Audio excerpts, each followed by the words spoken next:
안녕하세요. 머슴채소입니다.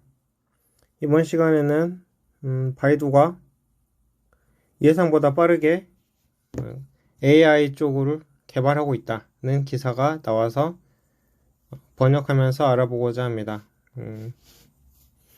여기 도네라고 해서 그냥 바로 번역한 걸로 넘어가겠습니다. 기사는 바이두가 예상보다 강력하게 AI를 추진하고 있다 입니다. 본문은 중국의 인터넷 검색 업체 바이두 클라우드 다국화 노력과 인공지능 사업이 성과를 거두기 시작하면서 예상치를 상회한 매출을 전망했다.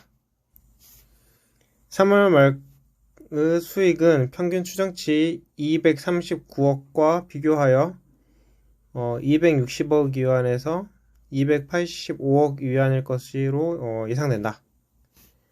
지난 분기 매출은 AI, 클라우드 등 비광고 사업이 52% 증가하는 데 힘입어 2020년 빠른 속도로 4.8% 증가했다. 폭락에서 빠져나오다 라는 챕터입니다.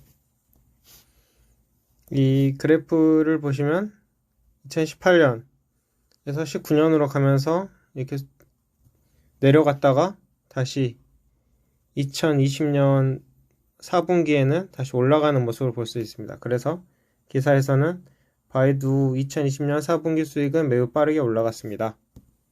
한때 중국 빅테크 3인방 알리바바, 텐센트 중 하나였던 바이두는 인터넷 사용자들이 컴퓨터에서 모바일로 이동함에 따라 경쟁자들에게 따라잡히고 있습니다. 틱톡 소유주인 바이트댄스와 같은 유망한 경쟁자들의 중국의 온라인 광고 시장에 더 큰 비중을 차지하면서 바이두는 대신 많은 사용 사례를 가진 AI 기술 제공 업체로 자기매김하고 있습니다. 블룸버그 통신이 본 내부 메모에 따르면 실적 보고 후 로빈 리 창업자는 기술 연구에 대한 우리의 오랜 노력이 바이두를 AI 생태계를 선도하는 기업으로 만들었다고 말했습니다. 그는 바이두 핵심 연구개발 투자가 2020년 매출의 5분의 1에 해당한다고 말했습니다. 바이두 주가는 첫 번째 중국의 대유행으로부터 반등이 광고 지출을 주도하고 회사가 AI 기술 제품군을 수익화하는 조치를 취함에 따라 3월 최저치보다 거의 3배 가까이 급등했습니다. 그 주식은 시간의 거래에서 3% 이상 상승했습니다. 이렇게 그래프처럼 바이두 주가는 수직 상승했죠.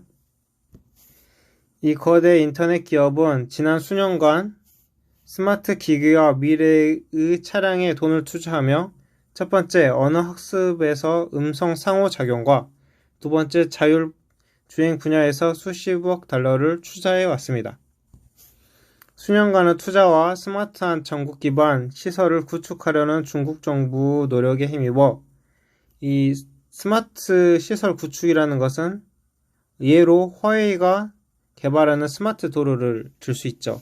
저번 영상에서 말했듯이 자율주행차가 있는데 그거를 도와주기 위해서 옆에서 수많은 센서들이 있어서 이 센서들이 자율주행차와 교류를 하면서 뭐 방해물이 있다, 아니면 신호가 여기서 꺼진다, 아니면 뭐 인도가 이렇게 뭐 사람들이 통행할 수 있게 됐다 등등의 그런 상호작용을 하면서 가는 그런 길, 이런 스마트 도로를 말하죠. 이러한 노력은 마침내 성과를 거두고 있고, 지난 1월 회사는 저장성 지리그룹과 스마트 전기차를 생산하기 위해 협력할 것이라고 발표하면서 바이두 자율주행 유닛 아폴로의 가치 추정치를 상향 조정했습니다. 경영진은 목요일 통화에서 바이두 아폴로 소프트웨어가 자사의 전기차를 경쟁업체와 차별화하는 데 도움이 될 것이라고 말했습니다. 지리와의 합작에 최고 경영자의 의사결정이 있었으며 차량의 브랜드 선정이 진행되고 있고 차량 납품은 3년 걸릴 것이라고 했습니다.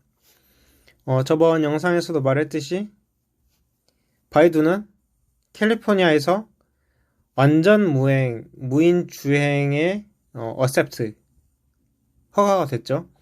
현재까지 다른 차들은 보조 운전자가 있어가지고 이제 자율 주행으로 하는 거에 합격을 했었는데, 바이두는 완전히 보조 운전자 없이도 캘리포니아에서 이 테스트에 합격을 한 거예요. 전기차의 AI는 더 이상 이야기가 아니다. 바이두는 진짜 수익을 내기 시작했다. 바이두는 AI 어플리케이션이 아직 초기 단계에 있고 연구 개발 투자가 수익을 계속 압박할 것으로 보여 바이두는 확장을 위해 외부에서 자금을 찾고 있다. 작년 바이두 스마트 스피커 부서는 첫 번째로 29억 달러 가치의 독립된 재정 지원을 받았다.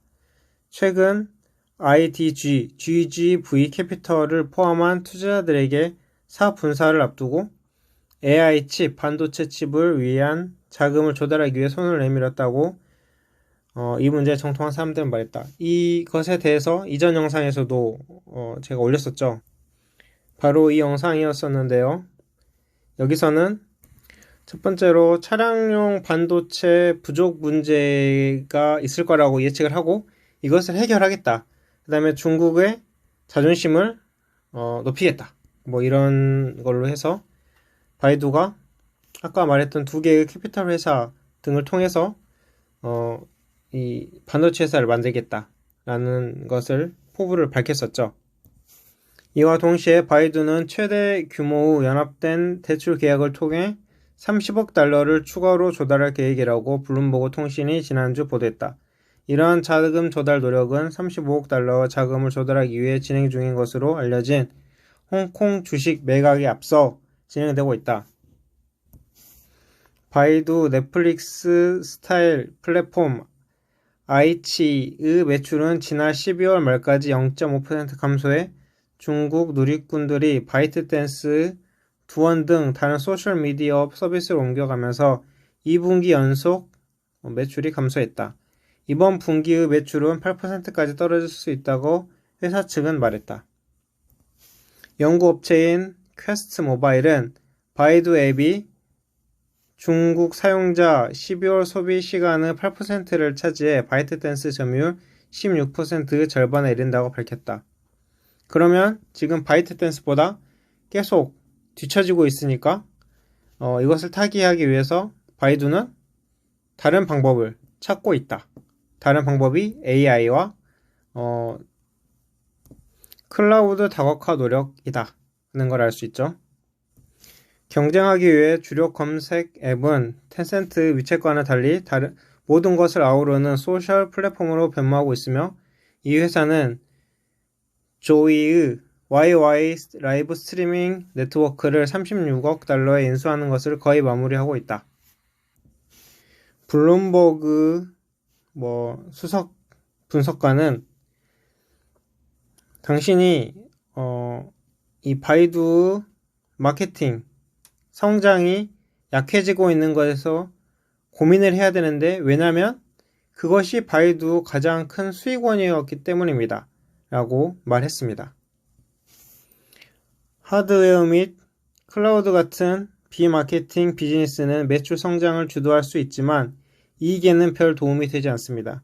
전기 자동차와 같은 새로운 이니셔티브도 마찬가지입니다. 라고 해서 이 기사는 끝났습니다.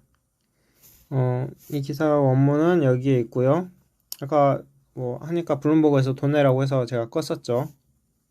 그래서 이 기사를 요약해보자면, 첫 번째, 바이두는 텐센트 같은 그런 경쟁업체들이 치고 올라오면서 살아남기 위해서 다각화를 했는데 AI를 열심히 개발하고 그 다음에 클라우드 사업도 이렇게 해서 사업을 다각화하고 있습니다. 그 다음에 반도체 칩도 만든 회사를 만든다고 하죠. 하지만 여기서 블룸버그 분석가가 뭐라고 했습니까? 주력인 마케팅에서 약해짐으로 이거에 대해서 우려를 표한다 라고 했습니다. 그래서 오늘의 바이두 주가는 이렇게 마이너스 5.37%네요. 일일 주가는 이렇게 쭉 내려갔다는 걸 알 수 있습니다. 그러면 모둠채소의 방송은 이만 마치겠습니다. 감사합니다.